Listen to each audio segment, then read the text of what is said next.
So the other thing I want to talk about was I had somebody DM me the other day about layoffs, and I was reading a lot this weekend actually, and I was reading an article about all of the pending layoffs. I read a bunch of things on the Great Resignation and how that's over and what happens next. And I think one of the craziest things that's happening right now, which is like everything, is we're having such extreme moments in such proximity to one another. Like we had the Great Resignation, you couldn't find people, everybody was jumping ship, everyone was getting a bigger, better job offer elsewhere. And then the next thing you know is like the Great Recession is coming. And so I think one of the things you're starting to see, Jamie Dimon made a bunch of comments last week about the economy. You saw Elon Musk tweeting about a whole bunch of stuff, which I actually want to get back to this weekend. But the other thing that you're seeing is layoffs. So Netflix is laying off 150 people. There's a big article in Digiday this weekend about Food 52, laid off 22 people. Carvana, 2,500 people. GoPuff, 400 people. Noom, 495 people. Peloton, 2,800 people. Robinhood, 300 people. I read an article last week that Coinbase rescinded all of the offers it gave to people. So made a bunch of hires and then was like, oop, we're overheating, we're hiring too fast, rescinded all the offers. So people who had accepted jobs at Coinbase no longer have jobs at Coinbase. Cameo, 87. Tesla talked about laying off about 10% of their workforce. So long story short, there's a lot happening right now that is creating a lot of volatility and more importantly, a lot of uncertainty in the job market. What I would say, and myself, I'd include Barstool and myself in this, is employers and companies are getting nervous about what's ahead. I'm nervous about what's ahead. What's going to happen with consumer spending? Are we going to be able to have a soft landing in the economy, or are we going to go into a recession? If consumer spending is down, what happens to the ad business? What happens typically when employers are feeling anxious is they start to pull back. If you talk to anyone who invests money in companies, they're like, ooh, I'm being far more judicious about where I'm putting money. You talk to anybody who runs a company, everyone is like, hey, I'm going to slow down on hiring.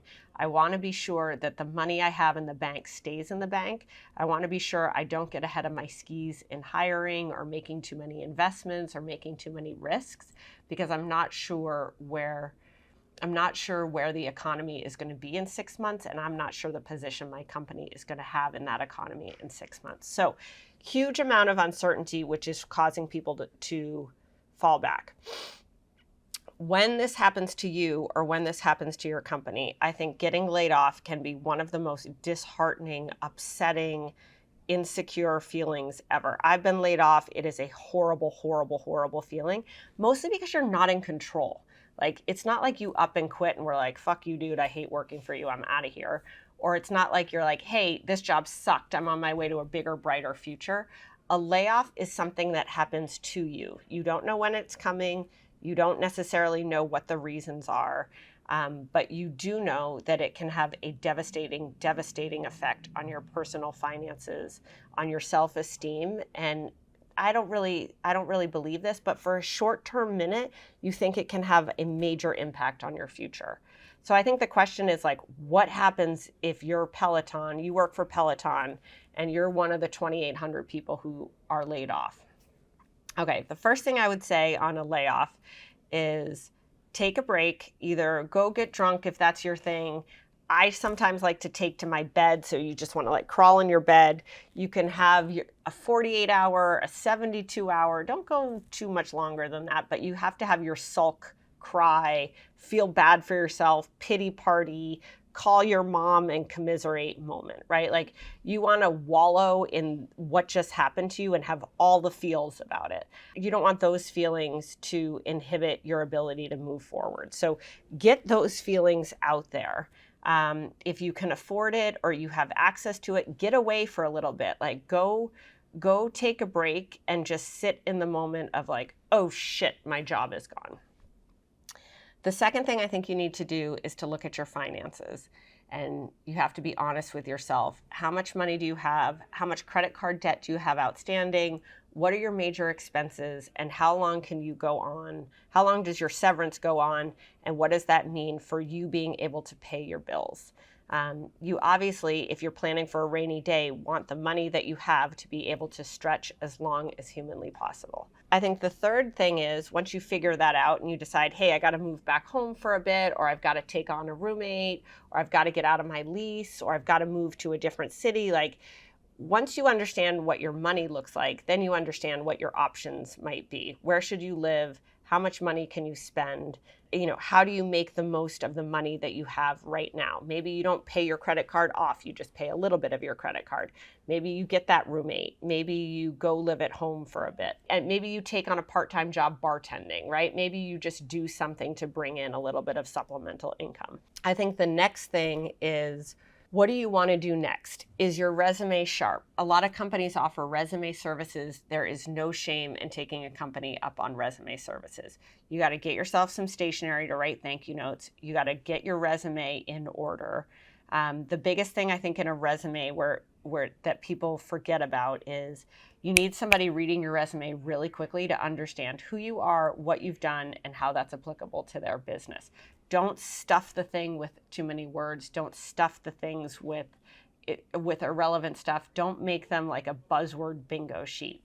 Get your resume honed and crafted. You might have 3 or 4 versions of your resume, depending on the type of jobs that you're looking for. The next biggest thing is to network and to start to apply for new jobs and to imagine new possibilities for your future. So that's kind of my 1, 2, 3 take on a layoff. It sucks. It sucks to lay people off. It sucks to be laid off.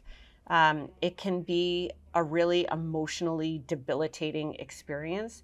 I also think it can open up new things. We don't live in the era like my grandfather worked for the same company for his entire career. Life's not like that anymore. Work isn't like that anymore. So take the opportunity to use the moment to create a change that you might never have had the courage to take, or you might not have even wanted to take, but use that time and place to put yourself on a path to get to a new future.